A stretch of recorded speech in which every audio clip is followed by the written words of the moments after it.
Hello friends, time pass नहीं के YouTube channel में आप लोगों का स्वागत है। तो चलिए आज देखते हैं हम लोग बिहार एसएससी जीके का क्लास नंबर 28। इससे पहले मैंने क्लास 1 से लेके क्लास 27 तक के सबसे इम्पोर्टेंट, सबसे मोस्ट सिलेक्टेड क्वेश्चंस को पिछले वीडियो में मैंने पढ़ा चुका हूँ। अगर वो नहीं देखे हैं तो आप सारे टॉपिक को देख लीजिए। मैंने लगभग 50+ टॉपिक को अपने इस चैनल पर पढ़ाया है अपने प्ले लिस्ट में। तो मेरे चैनल की प्ले लिस्ट है बिहार एसएससी जीके 2025। आप वहाँ जाके शुरू से लेके और क्लास 27 तक के सबसे सिलेक्टेड क्वेश्चंस को आप वहां के जाके देख लीजिए। यकीन मानिए कि आपको जीके में बहुत सारा हेल्प मिल जाएगा। ठीक है, तो चलिए देखते हैं आगे। आज हम देखते हैं प्राचीन इतिहास का एक टॉपिक, मगध राज्य का उत्कर्ष। ठीक है, ये मोस्ट वीवीआई टॉपिक है और प्रत्येक एग्जाम में यहां से एग्जाम में क्वेश्चंस आते ही आते हैं। तो चलिए देखते हैं। पहला क्वेश्चन देखते हैं। मगध प्राचीन 16 महाजनपदों में से एक था और यह सबसे शक्तिशाली महाजनपद था, है ना। जो मगध था वह 16 महाजनपदों में से एक था और ये सबसे शक्तिशाली महाजनपद भी था। ठीक है, आगे महाभारत में हमें यह जानकारी मिलती है कि मगध पर सबसे पहले बृहदत्त वंश का शासन था तथा इस वंश का सबसे प्रतापी शासक जरासंध था, लेकिन इसका कोई हमें ऐतिहासिक प्रमाण नहीं मिला है। ठीक है, ये याद रखिएगा, बस आपको याद रखने की जरूरत पड़ेगा। ठीक है, आप इसे याद रखिएगा, बस हो गया। ठीक है, चलिए आगे देखते हैं। नेक्स्ट देखते हैं अब आगे। मगध के शक्तिशाली होने के मुख्य कारण क्या थे? मगध शक्तिशाली क्यों था? चलिए इसकी विशेषता देखते हैं। तो पहला बात यह है कि व्यापार में वृद्धि हुआ था उसमें। वहाँ पे खनिज संसाधनों का क्या था? उपलब्ध था, है ना। खनिज संसाधनों का क्या था? उपलब्धता था। विस्तृत उपजाऊ मैदान था वहाँ का। पर्याप्त वन क्षेत्र था। धान की रोपाई की पद्धति का विकास हो चुका था। ठीक है, और पर्याप्त हाथी की उपलब्धता थी, है ना। पर्याप्त हाथियों की उपलब्धता थी। तो ये सब कारण था, है ना, मगध के शक्तिशाली होने का। ठीक है, चलिए देखते हैं आगे और समझते हैं। अब देखते हैं आगे, नेक्स्ट स्लाइड की ओर बढ़ते हैं। चलिए अब यहाँ से देखते हैं हम बहुत ही इंपॉर्टेंट क्वेश्चंस को। आगे मगध महाजनपद पर कुल 7 राजवंशों ने शासन किया था। जो मगध मगध महाजनपद था उस पे कुल मिलाकर 7 राजवंशों ने शासक किया था, है ना, शासन किया था। उसमें है हर्यक वंश, शिशुनाग वंश, नंद वंश, शुंग वंश, कण्व वंश, सातवाहन वंश। आज हम लोग देखेंगे हर्यक वंश, शिशुनाग वंश और नंद वंश। इस तीनों वंश को आज हम अपने इस वीडियो के इस लेक्चर में पढ़ेंगे। ठीक है, चलिए उसके बाद हम आगे शुंग वंश, कण्व वंश, सातवाहन वंश नेक्स्ट वीडियो में पढ़ेंगे। ठीक है, चलिए अब यहाँ से स्टार्ट करते हैं। आगे हर्यक वंश से स्टार्ट करते हैं। हर्यक वंश, इसकी जो कालावधि थी 544 ईसा पूर्व से 412 ईसा पूर्व तक। ठीक है, ये हर्यक वंश चला था। चलिए आगे। हर्यक वंश के प्रमुख शासन जो थे या शासक थे कहें तो शासक कौन थे? तो निम्न थे। हर्यक वंश से प्रमुख शासक निम्न थे। पहला बिंबिसार, दूसरा अजातशत्रु, तीसरा उदयन और चौथा नागदशक, है ना। ये सबसे चर्चित हर्यक वंश के प्रमुख शासक थे। ठीक है, चलिए अब देखते हैं आगे एक एक करके सबको। सबसे पहला है बिंबिसार। चलिए अब इसके बारे में समझते हैं। बिंबिसार हर्यक वंश के संस्थापक बिंबिसार थे। इसकी प्रारंभिक राजधानी गिरिब्रज थी, लेकिन बाद में बिंबिसार ने अपनी राजधानी राजगिरी बनाया। ठीक है, ये भी याद रखिएगा। चलिए अब आगे बढ़ते हैं, देखते हैं। नेक्स्ट है बिंबिसार ने अपने शासनकाल में अंग राज्य को जीता था तथा उसने वहां का सेनापति अपने पुत्र अजातशत्रु को बनाया। ठीक है, चलिए देखते हैं आगे।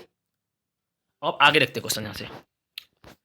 नेक्स्ट, बिंबिसार का राजवैद्य जीवक था। ठीक है, बिंबिसार का राजवैद्य कौन था? तो जीवक नाम था उसका। आगे चलिए थोड़ा सा जूम कर लेते हैं। चलिए यहां देखिए। नेक्स्ट है अजातशत्रु। बिंबिसार की हत्या उसके पुत्र अजातशत्रु द्वारा कर दी गई और वह गद्दी पर बैठा। देखिए एक बिंबिसार जो था ना, उसका पुत्र कौन था? अजातशत्रु। अजातशत्रु ने अपने पिता को ही मारकर गद्दी पर बैठ गया था। ठीक है, चलिए आगे। अजातशत्रु को पितृहंता भी कहा जाता है, इसीलिए क्योंकि उसने अपने पिता की हत्या की थी, इसीलिए उसे बोलते हैं पितृहंता। ठीक है, ये भी याद रखिएगा। अजातशत्रु का अर्थ है शत्रुओं का नाश करने वाला। इसे कुनिक भी कहा जाता है। अजातशत्रु को पितृहंता भी कहते हैं और कुनिक भी कहते हैं, याद रखिएगा। चलिए दोनों क्वेश्चन पूछा गया है, इसीलिए इसको स्किप नहीं कीजिएगा और शुरू से अंत तक जरूर देखिएगा। ठीक है, चलिए देखते आगे। उसके बाद आगे है अजातशत्रु के काल में ही पहली बौद्ध संगति हुई थी। अजातशत्रु के काल में ही पहली बात है ना बौद्ध संगति हुई थी, ये भी याद रखिएगा, है ना। बौद्ध धर्म जो पढ़ाए थे उसमें आप लोग पढ़े भी थे, ठीक है। वो नहीं देखे तो अब देख लीजिएगा, मैंने बौद्ध धर्म भी पढ़ा चुका हूँ, जैन धर्म भी पढ़ा चुका हूँ, ठीक है। चलिए आगे। अजातशत्रु ने युद्ध में 2 नए हथियार रथ, मुसल और महाशिलाकंटक का प्रयोग किया था, है ना। इस सबसे पहले अजातशत्रु ने ही किया था युद्ध में प्रयोग, ठीक है। 2 नए युद्ध क्या थे, औजार थे या हथियार थे कह सकते हैं, तो क्या थे, रथ, मुसल और महाशिलाकंटक, ठीक है। आगे अब इसके बाद देखते हैं उदाईन। चलिए, उदाईन कौन था? इसने भी अपने पिता की हत्या की थी, इसीलिए इसे भी पितृहंता कहते हैं। देखिए, बिंबिसार को मारा उसका पुत्र अजातशत्रु और अजातशत्रु को मार दिया उसका पुत्र उदाईन, ठीक है। चलिए, ये भी याद रखिएगा। अब बढ़ते हैं आगे और देखते हैं नेक्स्ट स्लाइड की ओर बढ़ते हैं। चलिए देखिए, अब यहाँ से देखते हैं और इंपॉर्टेंट क्वेश्चंस को। चलिए आगे। इसने गंगा एवं सोन नदी के संगम के समीप एक नया शहर की स्थापना की, जिसका नाम पड़ा पाटलिपुत्र रखा, ठीक है। किसने रखी? तो उदाईन ने किया था, याद रखिएगा। आगे, उदाईन के बाद उसका पुत्र नागदशक मगध का शासक बना, परंतु वह एक अयोग्य शासक था, ठीक है। इसीलिए इसकी हत्या उसके सेनापति शिशुनाग ने कर दिया, ठीक है। चलिए, उदाईन का जो पुत्र था नागदशक, वो क्या था, एक अयोग्य शासक था, इसीलिए उसकी हत्या उसके सेनापति ने ही, है ना, कर दी, जिसका नाम था शिशुनाग। चलिए आगे देखते हैं। शिशुनाग ने नए वंश की स्थापना किया, जिसका नाम शिशुनाग वंश था, ठीक है। चलिए, अब हम देखते हैं शिशुनाग वंश। चलिए आगे, शिशुनाग वंश, इस वंश का संस्थापक शिशुनाग था। इसने अपनी राजधानी वैशाली को बनाया था, है ना। शिशुनाग वंश के संस्थापक कौन थे? शिशुनाग स्वयं था, और इसकी राजधानी अपनी क्या थी? तो वैशाली थी। आगे, शिशुनाग वंश का अगला शासक काला अशोक बना, ठीक है। इसी के समय द्वितीय बौद्ध संगति हुई थी वैशाली में, शिशुनाग के समय, ठीक है, याद रखिएगा। शिशुनाग वंश का अगला शासक कौन था? कलाशोक था। कलाशोक के समय ही द्वितीय बौद्ध संगति वैशाली में हुई थी, ठीक है। चलिए अब आगे देखते हैं। शिशुनाग वंश का अंतिम शासक नंदी वर्मन था। इसकी हत्या महापद्मनंद ने कर दी तथा नंद वंश की स्थापना कर दी, ठीक है। ये भी रखिएगा। ये सब सीरियली है, सीरियली पढ़ने से आपको एग्जाम में बहुत ज़्यादा हेल्प मिलता है, ठीक है। इसीलिए मैं आप लोगों को अपने चैनल पर सीरियली पढ़ा रहा हूँ। यकीन मानिए, मैं आपको संपूर्ण जीके और जीएस का कंप्लीट सोर्स करवाऊंगा, इसीलिए हमसे जुड़ जाइए, मेरे चैनल को सब्सक्राइब कर लीजिए, ठीक है। चलिए देखते हैं आगे। अब उसके बाद महापद्म ने नंद वंश की स्थापना कर दी। चल देखते हैं आगे। नेक्स्ट, अब नंद वंश आ चुके थे, देखिए आगे। नंद वंश का संस्थापक महापद्मनंद था, ठीक है, तथा यह नंद वंश का सबसे महान शासक भी था, ठीक है। कौन? महापद्मनंद।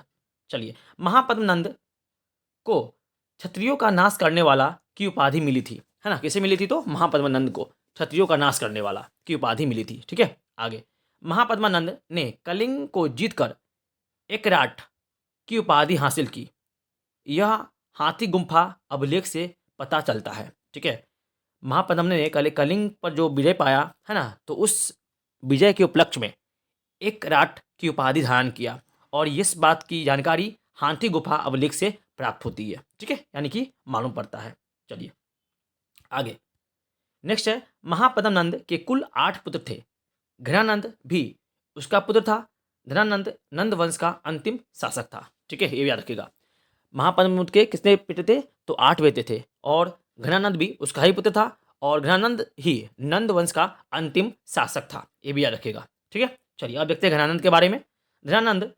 धनानंद सिकंदर के समकालीन था। जो धनानंद था वह सिकंदर के समकालीन था, ठीक है। आगे, धनानंद ने अपने दरबार से चाणक्य का अपमान करके निकाल दिया, जिस कारण चाणक्य ने अपने प्रिय शिष्य चंद्रगुप्त मौर्य के सहयोग से धनानंद पर आक्रमण करके उसे पराजित किया, ठीक है। देखिए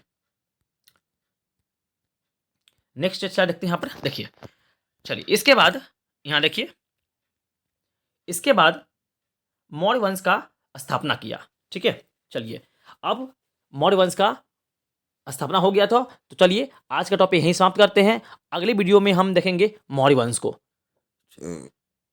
कंप्लीट जीके जीएस पढ़ने के लिए हमसे जुड़ जाइए, मेरे चैनल को सब्सक्राइब कर लीजिए। तब तक के लिए थैंक यू, जय हिंद।